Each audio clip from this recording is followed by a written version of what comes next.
Hello, everyone. Welcome back. It is Matt and James here from Christopher Shaw, and we said we would do this. We are bringing a quick update after the recent news of the Renters Reform Bill going to Parliament. Initially, no need to panic. That is the theme today because nothing is actually active or set in stone. A lot of it we don't have dates for, but we're going to cover through some of the headline topics from the Renters Reform Bill and go through them. We've made some notes here. And we'll go through them point by point and we'll give you some of our initial take. Yeah, so like Matt says, at this stage, there's no implementation dates as such. And they have said that various parts of the bill may be introduced at different times as well. So what might seem like it's going to come in quickly at the start once it's passed may not happen. It may take a bit of time for things to eventually fall into the way that we do things. There are going to be some changes, but our overall take has been that most landlords are doing already. I think the things that are going to change are going to be processes, not necessarily the way that everything is done. And we'll go through them now, and we'll start with notices. Now, we've all heard over the last few years that Section 21 is going to be scrapped. It was first mentioned by Theresa May. How many prime ministers is that? A fair few. Theresa May first mentioned that back in July 2019. It was made a general election pledge by the Conservative Party in December 2019, and then a lot has happened since then. But it's been one which they've been constantly looking to change. It's been a bit of a soundbite for a long time without any practical guidance. And it now is part of the Renters Reform Bill, which is currently being read and going through the stages of becoming legislation. So Section 21 will not exist, but that doesn't mean that landlords cannot get possession of their property back. They will still be able to do so through using various mechanisms through the Section 8 procedure. Section 8 is normally used when there is a fault, when a tenant may be in breach or have rent arrears or whatever. There will now be new grounds under that Section 8 which will enable landlords to get the property back should they need to sell or something like that. There'll be lots of ways to do that. I mean, my interpretation of the Section 8 is 95% of the reasons we would serve a Section 21 will be covered. Yeah. I think what they're looking to achieve by getting rid of the Section 21 is retaliatory evictions on tenants that have fallen out of favour, or there's just the landlord may not be able to get a rent increase from those tenants, and as such serves them notice, gets them out, re-rents the property to someone else through no fault of the tenant that was in the property. And I don't see that happen as a practice. I don't either. I mean, you read it in the news. I read an article on BBC News yesterday. So we're recording this the day after it was announced that the bill was taken into Parliament. And I read an article yesterday where someone had been through that. I mean, that's bad practice. That's not very nice. But I'm sure it happens, and that's what they're trying to do in making this a fairer market for everybody. The Section 8 will be more robust, but it will be more flexible to landlords' needs as well. And from what I understand with it as well, they're going to make it slightly easier to get tenants causing antisocial behaviour evicted using that process. Crucially, and one of the things that I think is going to be really good and will help ease some of the pain points that landlords experience currently when going through the eviction process or possession process, is that there will be most of it will now be done online, digital. So it won't be having to go to court and pay for a court hearing. It will be a digital process which will hopefully streamline it and make it more straightforward for a landlord to get that order to get possession of the property back. Reducing waiting times, those things are going to be key. But I think that's going to be one of the things that we might have to wait on, because to set up a online process or whatever like that might take a bit of time. It might not. It might come in pretty quickly. The government did do things during the coronavirus pandemic where they had things like furlough schemes where they set things up incredibly quickly. I guess they had to. Yeah. So they might do with this, but that is a big change. But we won't know timescales on that yet. So Section 21 is still around for now, but in the future, it will not be. Yeah, but I think that the key thing we've been saying is don't panic. They are trying to look at this from both the landlord and tenant's perspective. So that moves us on to the next big I see it as the big headline one, is the removal of fixed term ASTs. Now, this was a bit of a shock when I first heard it, and it's taken a little while to digest. And again, in physical practice, you might not see this impact you too much, because most tenants of ours do stay for a decent amount of time, but they are looking to remove a fixed term tenancy. So no more 6 months, no more 12 months, no more 2 years in some cases. Basically, all ASTs will be rolling. And now that does sound quite scary on paper, that you could have tenants moving in and out every other month. I think when we actually get into the nuts and bolts and the practice of this, I think people still want to move into a property and they want to stay there. I think the mechanism for this for tenants is that if they move into a property that is way below standard, and we'll move on to property standards shortly, is that they have a mechanism to move out of bad properties. So again, it probably doesn't affect us and our portfolio too much. We have obviously good properties, and I can't really think of any occasions where a property would be substandard, but that's why the mechanism is there as we're being explained it. But that is potentially the biggest change as I see it in most of this. And that's what we said at the start about processes and how things might process. That will change a lot, but we'll have to see what happens. It's going to happen now, or very likely to happen at least, and we just have to adjust, as we have done with everything that has been thrown at landlords and agents and whatever over the last, however many years. Tenant fee ban, none of us expected to be able to, we didn't really know how that was going to affect things. We dealt with it, we moved on, and I think that's what will happen here. It will become readjust. The norm. It would change things slightly, but that might be one of the things where we need a bit more detail to flesh that one out. But that is one of the things that will be happening. So moving on now, the decent home standard. This has been in place in the social sector for quite a long time. Now, it's estimated that around 80% of properties in the private rented sector will already be compliant with what was expected under the decent home standard. And it pretty much says what it is. It's making sure that properties are safe, they don't have risks of fire, they don't have risk or have mechanisms like a smoke alarm or carbon monoxide alarm, that kind of stuff already installed. Most good landlords are doing all these things already. Yeah, and they're checked before move-ins and documented. Yeah, and it's making sure that the hazards or potential hazards in the property are dealt with.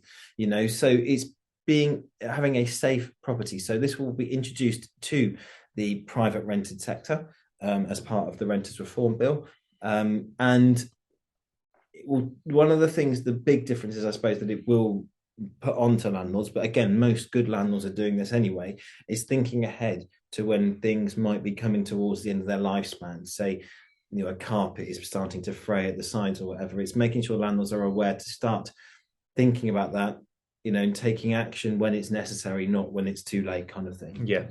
Yeah, absolutely. So again, that'll be fleshed out, but nothing really major to worry about there. If you're already doing ensuring your normal compliance, safe and maintained, which 80% evidently they reckon are, and I would say that's probably a higher percentage for us. Yeah, and I think that even the ones that aren't, it won't take a lot to bring them up to a decent home standard if they do things right. Exactly. That brings us on to another bone of contention and a grey area: pets. So as part of the Renters Reform Bill, now a landlord cannot unreasonably withhold a request from your tenant to have a pet in the property. A tenant can what's the best way of putting this? Not take to dispute, but they can basically request a written reason from the landlord as to why a pet is being withheld at a property. And a lot of our stock, that may come down to the fact that it's just simply not permitted in a block of flats. Could be management consent, could be the fact that it's a top floor flat and not suitable for a pack of dogs. I think some of it may be common sense stuff, but you will be required to respond within 42 days in writing, probably via us. It won't come from us. It will have to come from you, the landlord, with a valid reason as to why you are refusing consent to have a pet. You cannot blanket ban accepting pets in your properties. That also does move on to blanket banning children and blanket banning any tenants on housing benefit, which, to be fair, has been in law with us for a while in terms of advertising and discrimination, anti-discrimination practices. But now they are saying you cannot blanket ban that in your property. So children and housing benefit, that may be something which you need to be more maybe open to. But pets is an interesting one because, of course, if you're an owner of a leasehold flat in a block of flats, you're not the primary decision maker on that building. So whether just simply saying it's in a block of flats, I don't feel it's sensible Yeah, in that's here. going to be one of the things that I guess, will come out once we know a little bit more. Or it might be there already, and we just don't know it yet. But a lot of blocks, particularly in Bournemouth, don't allow pets under the terms of the lease. There's still often, depending on how old the clause is, the opportunity to request that from the overall landlord, so whoever owns the freehold. There is still that opportunity to request it from them, and I think that's partly why you've got 42 days to respond.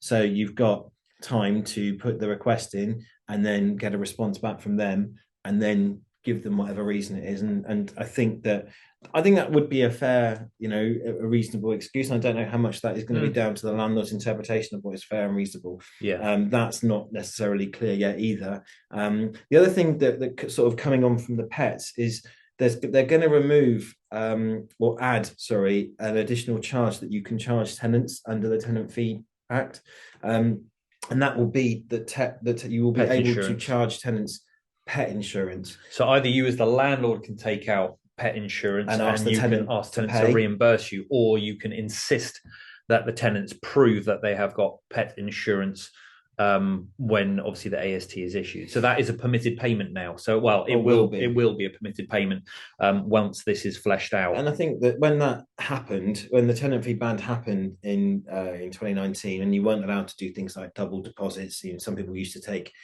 2 months rent as a deposit. That got capped down to 5 weeks then. As a result, landlords instead sometimes offered a pet premium on the rent of their property. Nothing wrong with that. Meant the landlord had a bit of extra money should there be pet damage at the end of the property, and having got it rather than having to claim it from a deposit later on. Or an insurance scheme, So I wonder whether that will change, but it might be that there are 3 options that you can do one of those 3. Landlord pet insurance, tenant pet insurance, and potentially rent premium. But again, I think that people will be looking at that commercially as well, looking at ways to offer those kind of policies out. For example, our referencing company offer tenants the opportunity to buy tenants contents insurance. They might offer them the opportunity to buy a pet deposit insurance or whatever as well. So I think those are kind of things that will work itself out. Again, a bit like the AST thing, it'll be a processes that are changing. And this could be one of those things where you proactively look into your lease. If you are a landlord with a rather than leave it to the last minute and put that pressure on yourself, if you know that it's not accepted, then maybe start getting the mechanism started now that you can get something in writing from the freehold management that says pets aren't permitted, because this doesn't just apply to new tenancies. A tenant could request a pet now, midway through. They could have been in the property for 2 years, and next month when they hear this, they might suddenly say, well, I want to get a dog in my flat. So if you know that there is already a restriction on your lease, it can't hurt to maybe start getting some evidence together now, proactively, so that as soon as a request comes through, we can keep it on file. You can send it to us now. We can start kind of building up all of this data like we do with the EPCs and the ICRs and gas safeties. We could add another compliance certificate, which is basically, pets are not permitted. And we can refer to that rather than keep bothering you all the time. There is also the suitability aspect as well. So say that you were allowed it in the block and you lived in a small studio property, the suitability of having 2 dogs or whatever, a dog even in there, is probably not there. Yeah, I mean, who determines what is reasonably refused? We don't know yet. So that will come out in later kind of updates. But that is something certain to be aware of.